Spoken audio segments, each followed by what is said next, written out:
To kick off Bit Socket JRPG month, I'm going to be talking to you about the amazing and extremely difficult Dark Souls. Now, this game recently has been driving me up the wall, but I've got a wee bit of history with this game. As you might remember, when we went to the Eurogamer Expo, I played Dark Souls and says, oh, we'll have a wee review coming up for you, definitely, blah blah blah. Never reviewed it. Now, I bought Dark Souls when it first came out, thinking, you know what, I'm good at hard games, this will be easy. I just was having my big balls waving in the wind, thinking this will be a walk in the park. And it wasn't. It was hard. And it was for these reasons coming up that we didn't review it.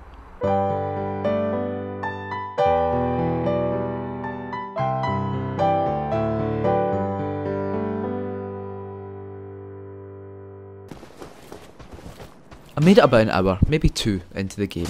I never got any further than the first bonfire in Undeadburg. And you know why? It's because I refused to learn. I refused to learn about character classes, enemies, or the benefits of humanity. I was trying to play the game casually, and Dark Souls isn't a casual game. It's more like a lifestyle choice. So what's changed then? Recently, I decided that harder games aren't necessarily not my thing. Now, this was actually spurred on by playing and actually completing Hotline Miami on the Vita, an experience that I actually loved. And it kind of taught me an important lesson. It taught me that death in games isn't a punishment. In fact, in good games, dying in a game is a lesson. It's a lesson so you can learn to become better. And when you embrace that, not just in games like Hotline Miami, which are kind of quick arcade action, but when you embrace that in a game like Dark Souls, you learn that when you're dying, it's not necessarily because you're bad. It's because you've got to learn from it. And by learning from it, you become a better player. And that's why I decided recently to finally kind of grow up here and buy the Prepare to Die edition of Dark Souls to see if I'd learnt my lesson and I could play this brilliant game properly. I checked up on characters, I'd asked questions to establish players and set aside some real time to explore the environments, to learn how to use items properly. For example, learning how to use humanity in order to summon assistance helped me get past the first kind of big gargoyle boss that slowed me down early on and helped me learn the kind of mechanics of the game.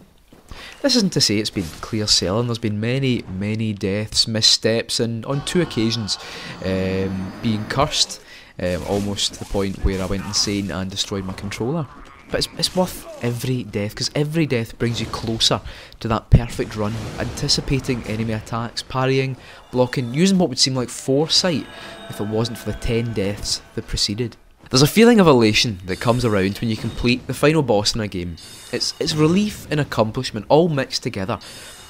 Dark Souls is soaked in this feeling, whether it's getting past a tough group of enemies or that early fight with the Capra demon that stops many players dead. You'll feel that sweet relief after every mad dash to a bonfire to save those precious souls.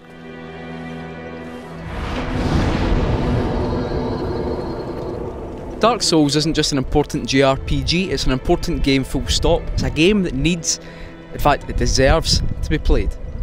It's a game that, unlike any other, will worm its way into your wee black heart, and it'll also worm its way into your top 5 favourite games, chances are.